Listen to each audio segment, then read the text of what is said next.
الحمد لله رب العالمين والعاقبة للمتقين والصلاة والسلام على رسوله وأصحابه أجمعين.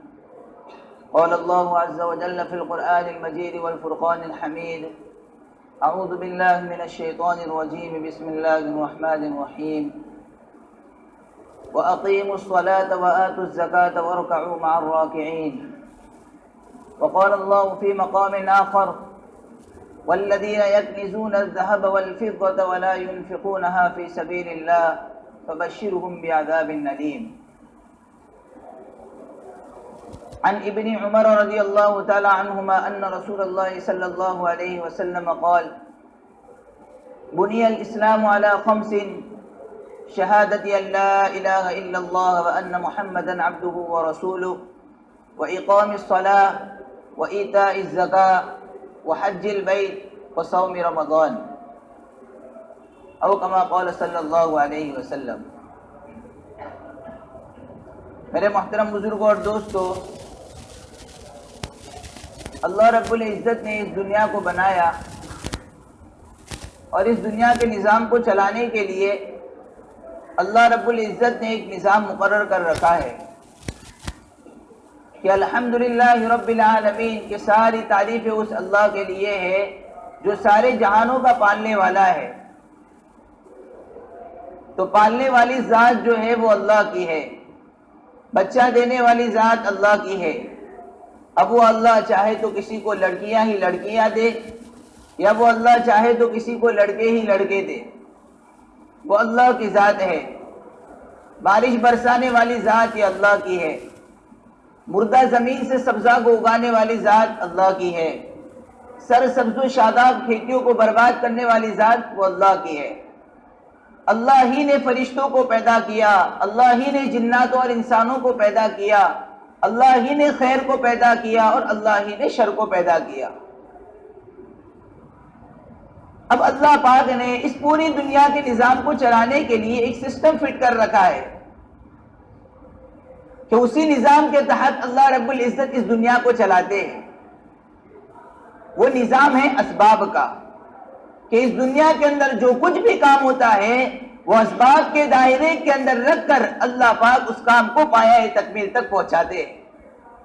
کہ روزی دینے والی ذات اللہ کی ہے، لیکن روزی دینے والا فرشتہ اللہ پاک نے روزی دینے کا نظام اس کے ہاتھ میں مقرر کر رکھا ہے. موت دینے والی ذات اللہ کی ہے، لیکن موت دینے کا کام اللہ رب العزت نے حضرت اسرائیل کے ہاتھ میں دے دیا. دنیا کی تباہی اور بربادی اور دنیا کو نیست و نابود کرنا یہ اللہ کے ہاتھ میں ہے، لیکن یہ نظام اللہ پاک نے حضرت اسرافیل کے ہاتھ کے اندر دے دیا. بادلوں کا نظام ہے، اللہ نے فرشتوں کے ہاتھ میں دے دیا. فضاؤں اور ہواؤں کا نظام ہے، اللہ پاک نے فرشتوں کے ہاتھ میں دے دیا. تو یہ نظام اللہ پاک نے جو ہے اسباب کے دائرے کے اندر رکھ کر اس نظام کو اللہ پاک جو ہے پایہ تکمیل تک پہنچاتے ہیں. اگر اللہ چاہے انسان سبحان اللہ کہہ دے، اللہ اس کا پیٹ بھر دے، اور انسان الحمدللہ کہے، اللہ پاک اس کو پیاس کو بجھا دے.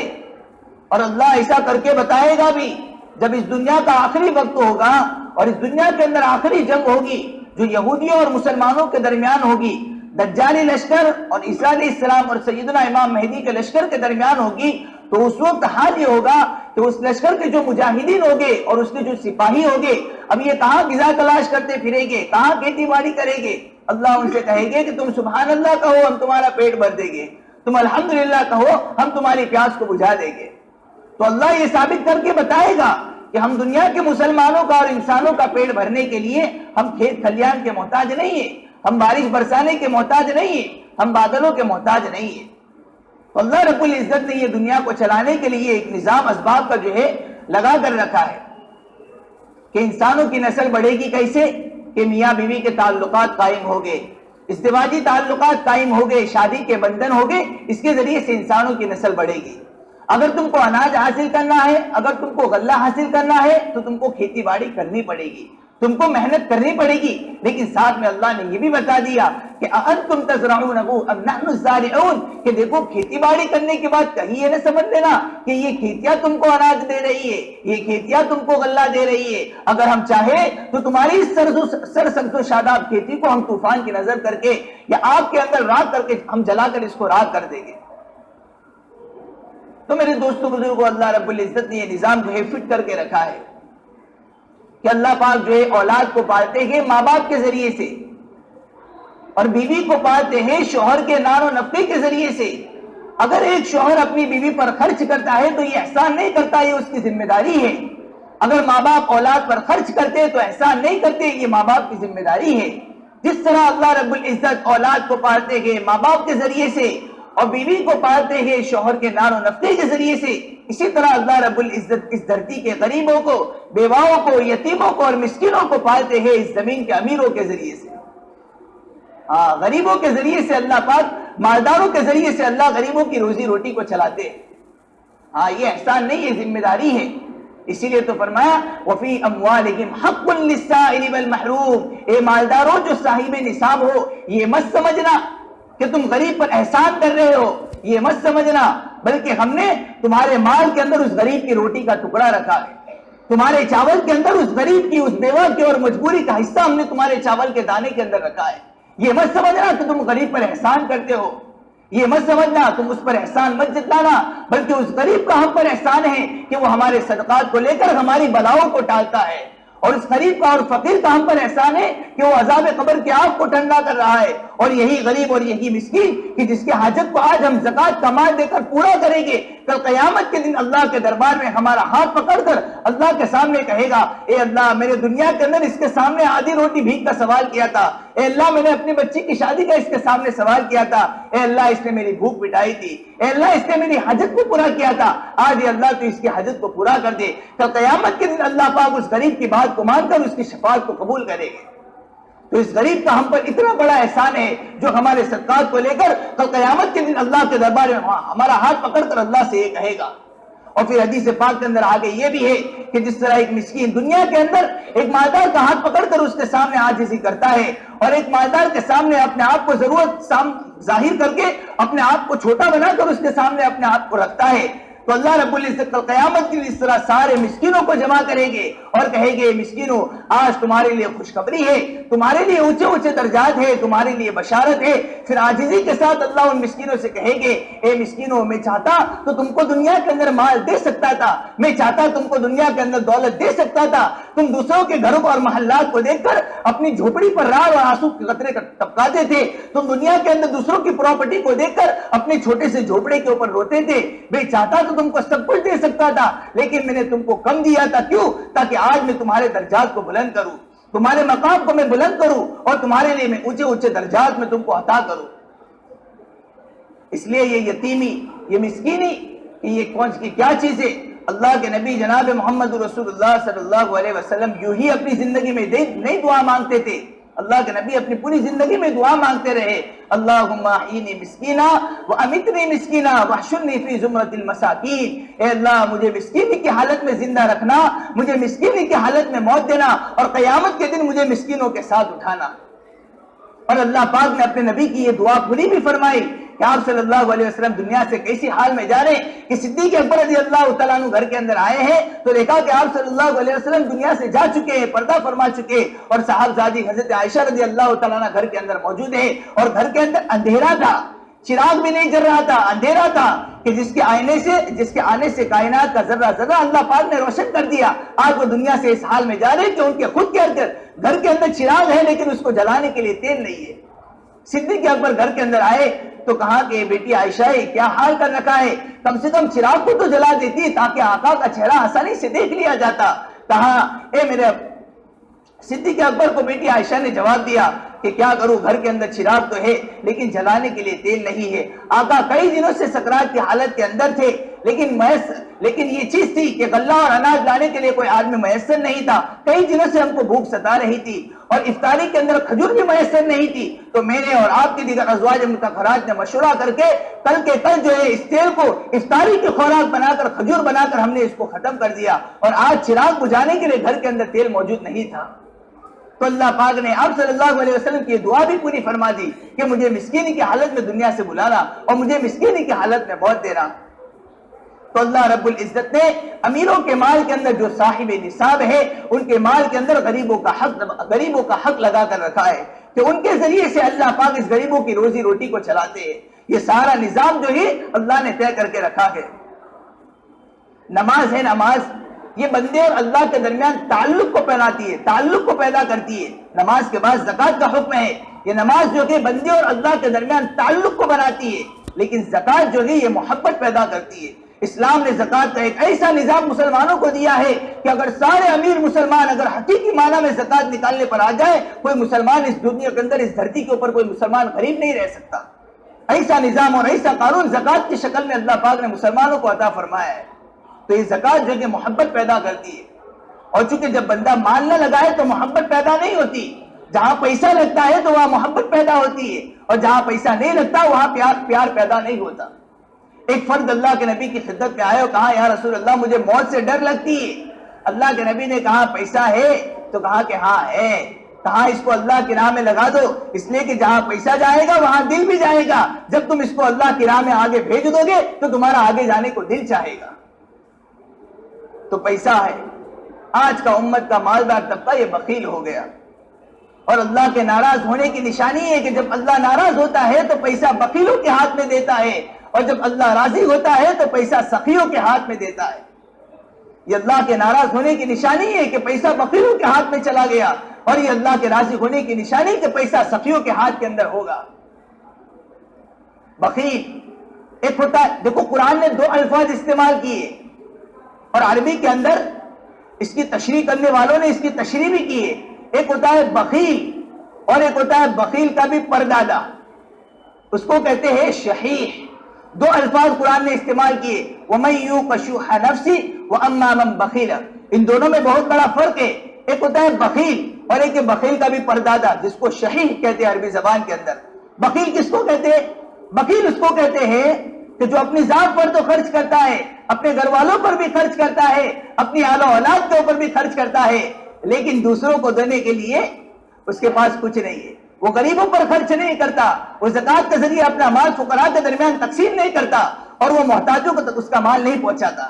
اس کو کہتے ہیں بخیل، اور اس کا پردادا شحیح، کہ یہ تو بیچارہ نصیبوں کا مارا ہے، بہت ہی بڑا بد نصیب ہے کہ اس کے پاس اللہ پاک نے مال و دولت بہت دے رکھی ہے، لیکن یہ اتنا بڑا بد نصیب ہے کہ نہ اپنی ذات پر خرچ کرتا ہے، نہ اپنے گھر والوں پر خرچ کرتا ہے، نہ اپنی اہل و اولاد پر خرچ کرتا ہے۔ چاہے جائے کہ غریب ہو، وہ تو بہت دور کی بات ہو گئی، یہ خود اپنی ذات پر بھی خرچ نہیں کرتا، اپنے گھر والوں پر بھی خرچ نہیں کرتا، تو غریب پر کیا خرچ کرے گا؟ بہت ہی بڑا بد نصیب ہے۔ کہ اس سے بڑا بد نصیب کون ہوگا کہ جس کو اللہ مال دے اور وہ خود اپنے آپ پر بھی خرچ کرنے سے محروم ہو جائے، جس کو اللہ مال دے اور وہ اللہ کی راہ کے اندر خرچ نہ کر سکے، اس سے بڑا بد نصیب کون ہوگا؟ قرآن میں تقریباً 82 دفعہ اللہ پاک نے خرچ کرنے کا حکم دیا، 82 مرتبہ، تقریباً اس سے بھی زائد مرتبہ اللہ پاک نے خرچ کرنے کا حکم دیا کہ خرچ کرو، سخی بنو۔ اور قاعدہ یہ ہے کہ اللہ کی سخی کے ساتھ دوستی جو ہے کٹتی نہیں ہے، اور بخیل کے ساتھ اللہ کی دوستی لگتی نہیں ہے۔ ہاں، جو بخیل ہے اس کی دوستی اللہ کے ساتھ نہیں لگ سکتی، اور جو سخی ہے اللہ کی دوستی اس کے ساتھ لگ گئی، کٹ نہیں سکتی۔ امت کی کئی نیک خاتون ہیں، کئی نیک اللہ والے ہیں جنہوں نے اپنا مال اللہ کی راہ میں بے پناہ خرچ کر دیا۔ ملکہ زبیدہ آپ نے نام سنا ہوگا، یہ ہارون رشید کی بیوی تھی، ملکہ زبیدہ اس کا نام تھا، زبیدہ بہت بڑی نیک خاتون، اللہ والی خاتون تھی، رونے والی تھی، عابدہ تھی، زاہدہ تھی۔ اس ملکہ زبیدہ نے، اس کے نام سے ایک نہر بنی ہوئی جس کے آثار جو ہے آج بھی مکہ المکرمہ کے اندر موجود ہے۔ ملکہ زبیدہ، نہر زبیدہ کے نام سے مشہور ہے۔ اس نے نہر بنوانے سے پہلے خواب دیکھا تھا، خواب بظاہر بہت برا خواب تھا، اس لیے بہت گھبرا گئی تھی۔ اس نے خواب یہ دیکھا تھا کہ میں چوراہے کے اوپر کھڑی ہوں اور جو شخص بھی آ رہا ہے وہ مجھ سے بدکاری کر کے جا رہا ہے۔ اس نے خواب یہ دیکھا تھا۔ اتنی بڑی اللہ والی نیک خاتون اگر یہ خواب دیکھے تو اس سے رہا نہیں جائے گا، بہت تکلیف دہ بات ہے اس کے لیے۔ اس نے جب یہ خواب دیکھا تو خواب کے دیکھنے کے بعد اس نے اپنے شوہر کو بتائے بغیر اپنی خادمہ کو بلایا اور خادمہ سے کہا کہ جاؤ یہ خواب تم میرا نام لیے بغیر علامہ ابن سیرین رحمۃ اللہ علیہ سے خوابوں کی تعبیر جو بتاتے تھے اس زمانے میں، ابن سیرین رحمۃ اللہ علیہ ان سے جا کر یہ خواب کی تعبیر پوچھنا۔ اب بظاہر خواب تو بہت برا خواب تھا، اب اس کی تعبیر اس نے یہ سوچا کہ اگر میں نام ظاہر کر دوں گی تو ہو سکتا ہے اس کی تعبیر بہت زیادہ خراب ہو، تو یہ چیز میرے لیے رسوائی کا باعث بن جائے، اور ابن سیرین جیسے اللہ والے ان کی نظروں میں اگر میرا نام خراب ہو گیا، اس لیے اس نے اپنی خادمہ سے کہا کہ میرا نام بتائے بغیر تم یہ خواب اپنی طرف منسوخ کرنا اور کہنا کہ یہ خواب میں نے دیکھا ہے، اور جا کر علامہ ابن سیرین رحمۃ اللہ علیہ سے اس کی تعبیر پوچھنا۔ اب یہ خادمہ گئی، علامہ ابن سیرین رحمۃ اللہ علیہ کی خدمت میں پہنچی اور جانے کے بعد یہ خواب سنایا کہ میں نے اس طرح کا خواب دیکھا ہے کہ میں چوراہے کے اوپر کھڑی ہوں اور ہر کوئی آنے والا شخص مجھ سے بدکاری کر رہا ہے۔ اب ہم سوچیں گے کہ اس خواب کی تعبیر تو بظاہر کوئی خراب ہوگی۔ ابن سیرین رحمۃ اللہ علیہ نے اس وقت اسی سے فوراً اس وقت یہ کہا کہ یہ خواب تیرا نہیں ہو سکتا، یہ خواب تو نے دیکھے، ایسا ہو ہی نہیں سکتا کہ تو نے یہ خواب دیکھا ہو، اور ایسا خواب ہر کس و ناقص دیکھ نہیں سکتا، یہ تو بہت ہی خوش نصیب والا انسان ہوگا جو یہ خواب دیکھ سکتا ہے، اس لیے صحیح سے بتا دے یہ خواب تو نے نہیں دیکھا۔ پھر کہا کہ ابن سیرین رحمۃ اللہ علیہ یہ خواب جس نے دیکھا ہے اس نے اپنا نام بتانے سے انکار کر دیا ہے اور منع کر دیا ہے، کہا کہ نہیں، جب تک اس کا نام نہیں بتاؤں گی تب تک میں اس کا خواب جو ہے آپ کو نہیں بتا سکتا، جاؤ اس سے اجازت لے کر آؤ اور اس کا نام معلوم کر کے آؤ، مجھے اس کا نام بتاؤ۔ اب یہ خادمہ آئی ملکہ زبیدہ کے پاس اور آ کے پورا ماجرا سنا دیا کہ ابن سیرین رحمۃ اللہ علیہ تو کہہ رہے ہیں کہ ایسا خواب ہر کس و ناقص دیکھ نہیں سکتا، یہ تو کوئی خوش قسمت انسان ہی ایسا خواب دیکھ سکتا ہے، اور کہا کہ جب تک نام نہیں بتاؤ گی تب تک خواب نہیں بتائے گی۔ اور کہا کہ اچھا جاؤ جا کر کہہ دینا ملکہ زبیدہ نے ایسا خواب دیکھا ہے۔ اب جب یہ خادمہ ملکہ زبیدہ کا نام لے کر آئی ابن سیرین رحمۃ اللہ علیہ کی خدمت میں اور کہا کہ ملکہ زبیدہ نے یہ خواب دیکھا ہے، تو کہا میں نے تم سے پہلے ہی کہا تھا کہ یہ خواب ہر کس و ناقص نہیں دیکھ سکتا، یہ تو بہت خوش قسمت انسان ہی ایسا خواب دیکھ سکتا ہے، اب میں تم کو اس کی تعبیر بتاتا ہوں۔ پھر تعبیر بتائی کہ اس کی تعبیر یہ ہے کہ اللہ پاک اس ملکہ کے ہاتھوں ایسا صدقہ جاریہ قائم فرمائیں گے کہ دنیا کے اندر رہنے والے کروڑوں انسان اس کے اس صدقے سے فائدہ اٹھائیں گے۔ اب آ کر اس نے یہ تعبیر ملکہ زبیدہ کو بتائی، ملکہ زبیدہ سجدے میں گر گئی اور اس نے اللہ کا شکر ادا کیا، اور پھر یہ سوچتی رہی کہ اللہ پاک اس تعبیر کو کب پورا کرے۔ چنانچہ ہوا یہ کہ کچھ عرصے کے بعد ہارون رشید نے جو ہے حج کا ارادہ کیا۔ اب یہ حج کے لیے چلے تو ملکہ زبیدہ بھی ساتھ میں ہو لی۔ جس زمانے میں ہارون رشید حج کو گئے تھے اس زمانے کے اندر مکہ المکرمہ میں پانی کی بے حد تنگی تھی، پانی کی بہت قلت تھی، پانی بہت کم تھا، دور دراز سے آنے والے لوگوں کو پانی کی تنگی کی وجہ سے بہت تکلیف ہوتی تھی۔ اب جب ہارون رشید حج کے زمانے میں مکہ المکرمہ کے اندر جب پہنچے تو وہاں کے لوگوں کو ہارون رشید سے پانی کی درخواست کرنے کے لیے خود کہنے کی ہمت نہیں ہوئی، تو انہوں نے ملکہ زبیدہ سے آ کر اس کی درخواست کی کہ اگر آپ سے ہو سکے تو یہاں پر پانی آسانی کے ساتھ یہاں پر پانی پہنچ جائے، اس کا کوئی ایسا انتظام کر دے، اگر آپ مناسب سمجھے تو یہاں پر ایسا کوئی انتظام کر دے تاکہ دور دراز سے آنے والے لوگوں کو پانی کی تنگی کی وجہ سے اور قلت کی وجہ سے تکلیف نہ ہو۔ ملکہ زبیدہ نے سوچا کہ بہت اچھا موقع ہے اور یہ بہت متبرک اور مقدس جگہ ہے، اگر یہاں پانی کا انتظام ہو گیا تو نہ جانے مننے کے بعد اس کا کتنا ثواب ہم کو ملتا رہے گا۔ چنانچہ اس نے موقع مناسب سمجھا، ہارون رشید سے اس کی اجازت مانگی، ہارون رشید نے اس کی اجازت دے دی۔ اجازت دے دینے کے بعد ہوا یہ کہ جس وقت ہارون رشید کا جو دور تھا اور ملکہ زبیدہ کا جو زمانہ تھا اس وقت اسلام بہت شباب پر تھا، بہت عروج پر تھا اور مسلمانوں کا ڈنکا تھا، مسلمان اس وقت دنیا کے اندر غالب تھے اور ہر فن کے اندر مسلمانوں کے بڑے بڑے ماہرین موجود تھے۔ ہوا یہ کہ ملکہ زبیدہ نے اپنی پوری سلطنت کے اندر اعلان کروایا کہ اس کے جو بھی جتنے بھی بڑے بڑے ماہر ہیں وہ سارے کے سارے انجینئر جمع ہو جائے، مکہ المکرمہ کے اندر جمع ہو جائے۔ اب ہر شہر سے بڑے بڑے شہر سے جتنے بھی بڑے بڑے ماہرین تھے وہ سارے کے سارے مکہ المکرمہ کے اندر جمع ہو گئے۔ جمع ہونے کے بعد ملکہ زبیدہ نے ان سب سے مخاطب ہو کر کہا کہ دیکھو یہ مکہ المکرمہ ہے، یہ مبارک شہر ہے، یہ مقدس شہر ہے، یہ متبرک جگہ ہے، یہاں پر پانی کی کمی ہے۔ اب پانی اس شہر کے اندر یہاں کے گلی گلی اور یہاں کے کوچے کے اندر پانی پہنچ جانا چاہیے۔ اب یہ پانی کس طرح آئے گا، کہاں سے آئے گا، کیسے آئے گا، اس کا انتظام تمہیں کرنا ہے۔ اب تم سارے کے سارے مل کر بیٹھ کر سوچو اور کوئی منصوبہ تیار کرو کہ پانی جو ہے اس شہر کے کونے کونے کے اندر پہنچ جائے۔ اب سارے کے سارے انجینئر سر جوڑ کر بیٹھے ہوئے، سب نے مل کر مشورہ کیا اور اس کا ایک پورا منصوبہ بنایا اور پوری نہر زبیدہ کی چھال جو ہے مکہ کے چاروں طرف کونے کونے میں بچھا دی۔ اب ہوا یہ کہ جب نہر زبیدہ بن کر تیار ہو گئی تو اس پورے منصوبے کا جو ذمہ دار انجینئر تھا وہ اس کی حساب و کتاب کی تقریباً کروڑوں درہم اس زمانے کے اعتبار سے، یعنی آج کے زمانے کے اعتبار سے اربوں خربوں روپے اس نہر کو بنانے میں جو خرچ ہو گئے تھے، اور وہ نہر تقریباً 14 میل لمبی نہر بنائی، 14 میل لمبی نہر جو ہے بنا دی۔ آج اس کے اثرات جو ہے موجود ہے، اگرچہ پانی خشک ہو چکا ہے لیکن وہ نہر جو ہے آج بھی موجود ہے مکہ المکرمہ کے اندر۔ اب ہوا یہ کہ اس پورے منصوبے کا جو ذمہ دار انجینئر تھا، پوری حساب و کتاب کی فائل تیار کر کے بغداد میں پہنچ گیا، ملکہ زبیدہ کے محل کے اندر پہنچ گیا۔ اس وقت جو ہے ملکہ زبیدہ دریائے دجلہ کے کنارے پر تفریح کر رہی تھی، جب اس کو اطلاع ملی کہ انجینئر جو ہے پوری حساب و کتاب کی فائل لے کر پہنچ چکا ہے، یہ اپنے محل کے اندر پہنچی، انجینئر کو بلایا، انجینئر آیا اور آنے کے بعد کہا، اے ملکہ زبیدہ، آپ نے جو منصوبے کی تکمیل کا حکم دیا تھا وہ کام ہم نے پورا کر لیا، یہ حساب و کتاب کی فائل ہے، میں آپ کے پاس لے آیا ہوں، آپ اس کو چیک کر لیجئے، اس کے بعد آپ مجھے اجازت دے دیجئے اور اس پر اپنی دستخط کر لیجئے۔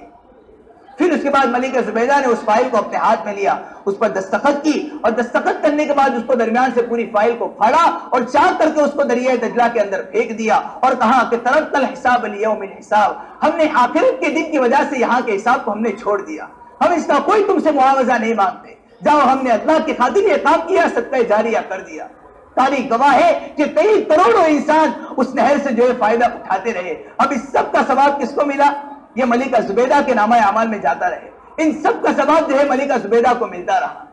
تو یہ ایسے خرچ کرنے والے امت کے اندر گزرے ہیں، تو اللہ پاک نے خرچ کرنے کا حکم دیا ہے۔ قرآن میں کئی مرتبہ کئی دفعہ اللہ پاک نے خرچ کرنے کا حکم دیا کہ خرچ کرو، خرچ کرنے سے مال گھٹتا نہیں ہے، خرچ کرنے سے اللہ رب العزت تمہاری آمدنی میں اضافہ کرتا ہے، تمہاری آمدنی کو اللہ پاک بڑھاتا ہے، تمہارے رزق کو اللہ پاک بڑھاتا ہے۔ عبید اللہ ابن عباس رضی اللہ تعالیٰ عنہ اہل البیت ہے، ان کی سخاوت کے اس زمانے میں بہت چرچے تھے، تو ان سے کسی نے پوچھا کہ آپ نے اپنے سے بڑا سخی کسی کو دیکھا ہے؟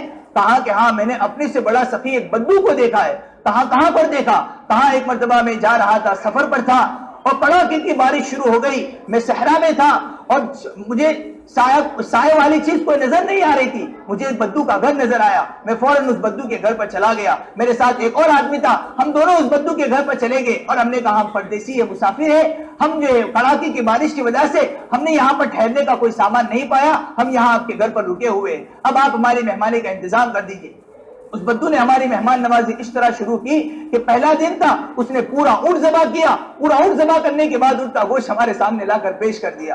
اب عبید اللہ ابن عباس کہتے ہیں میں حیران و پریشان کہ کھانے والے ہم دو آدمی، اس نے پورا اونٹ ذبح کر دیا، میں نے اس سے کہا تم نے پورا اونٹ ذبح کر دیا، ہم کھانے والے دو آدمی ہیں، کہا کوئی بات نہیں ہے۔ اب دوسرے دن مسلسل بارش اسی طرح جاری رہی، اب اگلے دن پھر اس نے دوسرا اونٹ ذبح کر کے کھانا ہمارے سامنے پیش کیا، میں حیران و پریشان کہہ رہے یہ تم نے کیا کر دیا؟ ابھی پہلے دن اونٹ ذبح ہوا تھا، اس کا ابھی گوشت رکھا ہوا ہوگا، اب دوسرا اونٹ تم نے ذبح کر دیے۔ تو بدو کیا کہہ رہا ہے؟ میرے گھر پر آنے والا مہمان میں اس کو باسی گوشت نہیں کھلایا کرتا، میں اس کو باسی روٹی نہیں کھلایا کرتا۔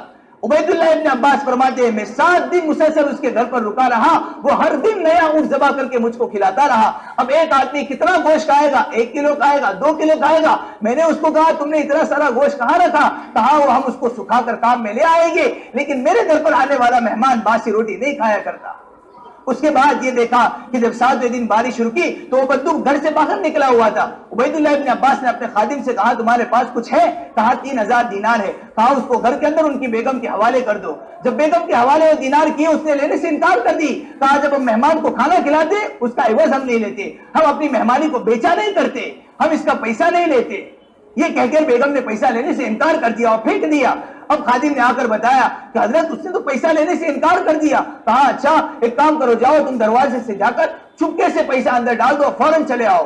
اب گئے یہ دروازے پر کھڑے رہے اور چپکے سے پیسہ اندر ڈال دیے اور چلے آئے۔ اب یہ دونوں چل پڑے، کچھ دیر چلے، کچھ دور چلے تو دیکھا کہ ایک آدمی اونٹ پر بیٹھا ہوا اونٹ کو بھگاتا ہوا نعرے لگاتا ہوا آ رہا ہے، اے عبید اللہ ابن عباس، اے عبید اللہ ابن عباس۔ جب پیچھے مڑ کر دیکھا تو وہی بدو ہے اور اس کے ہاتھ میں پیسے، اور کہا یہ تم نے گھر کے اندر پھینک دیے تھے، یہ لو، ہم اپنی مہمانی کو بیچا نہیں کرتے۔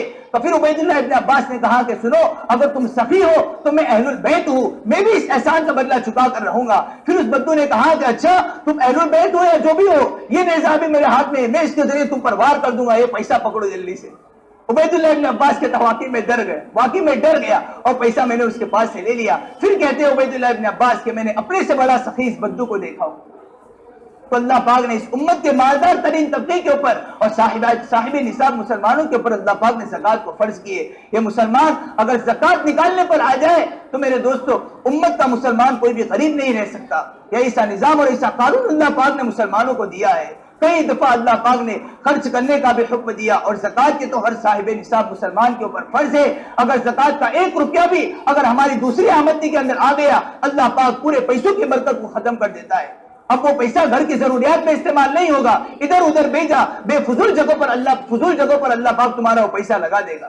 1 پائی بھی 1 روپیہ بھی اگر زکات کا اگر ہماری دوسری آمدنی کے اندر آ گیا اللہ پاک اس دوسری آمدنی کی ساری برکت کو اللہ ختم کر دیتا ہے.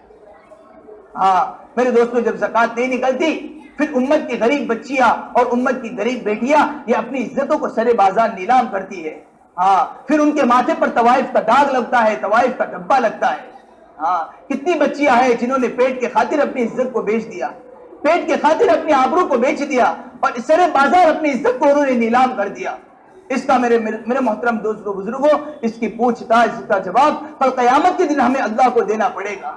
ہاں کہ ان کے ماتھے پر طوائف کا دبا لگا کہ انہوں نے پیٹ کے خاطر اپنی عزت کو بیچ دیا. تم اس وقت کہاں تھے؟ تم نے ان کا حق ان تک کیوں نہیں پہنچایا؟ اپنے مال سے ان کا حق دکھاؤ تھا, تم نے ان کا حق ان تک کیوں نہیں پہنچایا؟